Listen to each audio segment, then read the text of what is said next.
really is a mental and physical test. It's a sport of humility. You lose alone in that ring. You find levels in yourself you never thought you could reach.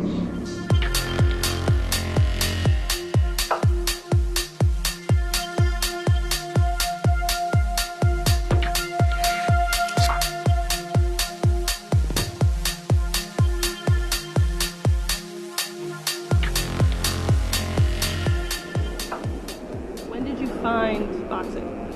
I found boxing my senior year of high school. I always liked boxing when I was a young girl. Like 9 years old, I remember I liked it and I wanted to box. Threw me in the ring right away, and this girl gave me this bloody nose, and I was addicted. The first 2 years, I just was learning the sport. And there was this one girl, maybe one or two girls that were competing. They started before I did, and I was like, I want to do that too. So I started doing that, and I was in the amateurs for 9 years, and I won national rankings across the board. And then I turned pro in 2014, and I'm undefeated and multiple knockouts. It's doing good, and I'm world champ now.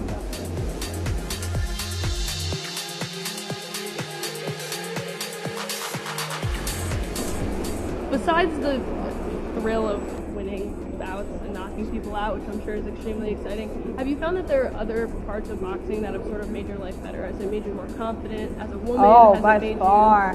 By far. Boxing helped me conquer my fear of anything. It's unreal to me what you do for these people who you teach. Mainly, at least the one class I saw, it was women.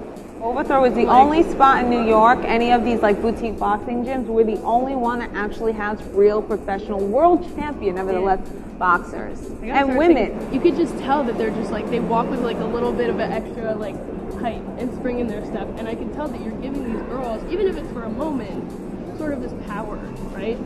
How does that make you feel that you are able to give that to somebody? That's my ultimate goal. I think women are really starting to find their inner champion. Right. And they're becoming more empowered and motivated, and they're taking control of what they want. And boxing is a great sport for that.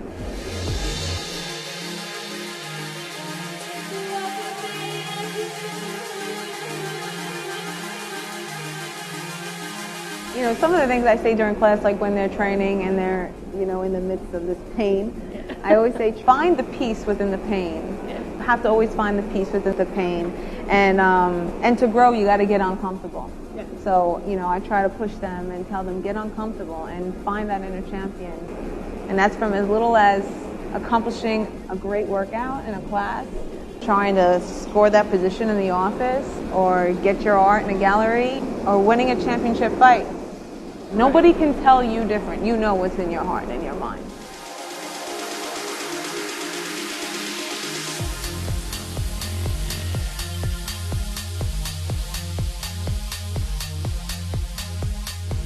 Do you have someone in your life, whether it was a coach or a parent, who you truly look to in boxing or just for guidance in general? My family's great. My mother, you know, my father, my godfather, my fiance, my siblings. You know, I have a really big support team, and it wasn't always like that, but it is now, and I'm grateful for it. You know, God knows when it's your time, and He put all the pieces together when it was time for me to get to that level. More like my family life that fell apart at a young age, and I was kind of on my own at like 15 and 16. And then I said a little with my friend Nicole, I lived with her for quite some time growing up, and my brother and sisters, we were scattered around in like group homes and foster care and even like mental institutions, and it was really rough. It was a really, really rough patch. My family just fell apart. So boxing at that time really, really helped me find my sanity. I went through all those things for a reason, to have compassion and sympathy for others that might be going through it, and to be strong enough to endure the things that are ahead of me. But I know that my life is destined for great success. I know you'll see me in movie screens and every magazine and all over. You have to. Is there a specific piece of advice you would give to a younger girl or boy who's sort of struggling with similar issues? Every person is born with something in their heart to say, oh, that's what I want to be when I grow up. Yeah. Don't ever lose it. Hold on to it, no matter what your parents try to tell you, no matter what your friends try to tell you, if they think you're silly, if they think you're ridiculous, if they think you're chasing the wrong dream. Like I said, nobody knows what's in your heart and in your mind. Only you do. And it's up to you to water that. Be leaders. Don't ever be a follower. Be true to who you are. Absolutely. Yeah. That's really hard to do, and It is. I'm sitting here like, even I need to hear that. You know what I mean? I feel like it's such a Yeah, it's a good rare thing reminder for someone from children to, like, to adults. look you in the eye and tell you something like that. But it's nice to hear. Yeah, because it's so true.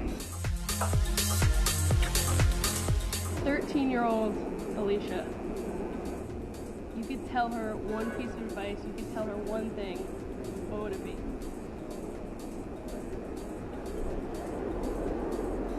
Oh man. 13-year-old Alicia. You know what?